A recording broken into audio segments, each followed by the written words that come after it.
네, 롯데그룹 유동성 위기설의 진원지인 롯데케미칼이 이 문제 해결을 위한 사채권자 집회를 이번 주 개최합니다. 이지우 기자와 자세히 알아보겠습니다. 이 기자, 우선 이 사채권자 집회라는 게 뭔지부터 좀 살펴볼까요? 네, 사채권자 집회는 일정 금액 이상의 사채권자의 동의를 통해서 특정 사채의 조건을 일괄적으로 변경하는 상법상 절차라고 보시면 될 것 같습니다. 말씀하신 대로 롯데케미칼은 오는 19일에 사채권자 집회를 소집할 것으로 알려졌는데요. 이 집회가 열리는 이유가 곧 롯데그룹의 유동성 위기설이 불거진 원인이기도 합니다. 최근에 롯데케미칼은 재무특약을 위반해 총 2조 500억 원 규모의 회사채에 대해 기한 이익 상실, EOD 사유가 발생했습니다.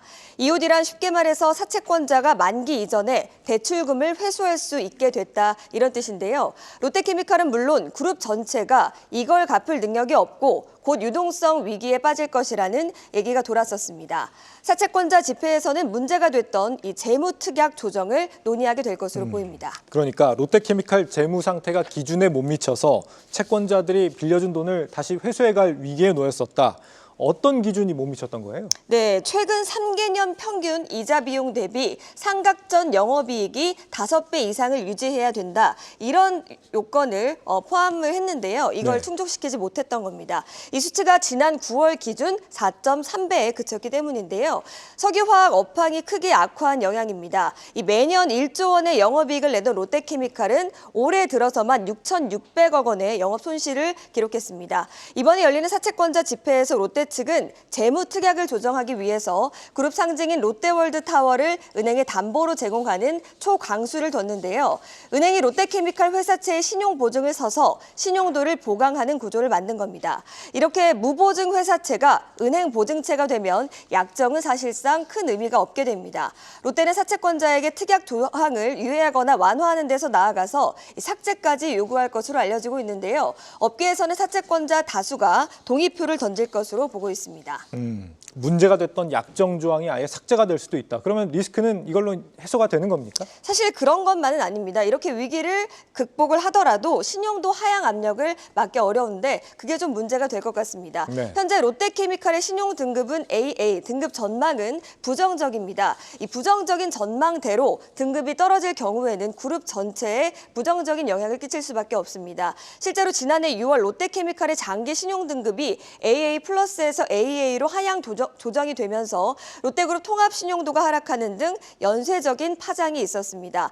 NH투자증권은 롯데그룹 내에서도 신용 등급이 높은 롯데케미칼의 신용 등급 하향은 계열 통합 신용도가 적용되는 롯데 지주 등의 신용 등급도 하향 압력이 높아질 것으로 분석을 하고 있었습니다. 신용도가 떨어지면 자금 조달에 있어서 어려움을 겪게 됩니다. 자금 조달 비용이 늘어나거나 또 창구가 줄어드는 그런 영향이 있는데요. 이렇게 자금난에 빠지게 되면 또다시 신용도가 떨어지는 악순환이 올 수 있습니다. 결국에는 실적이 잘 나오는 게 굉장히 중요하겠군요.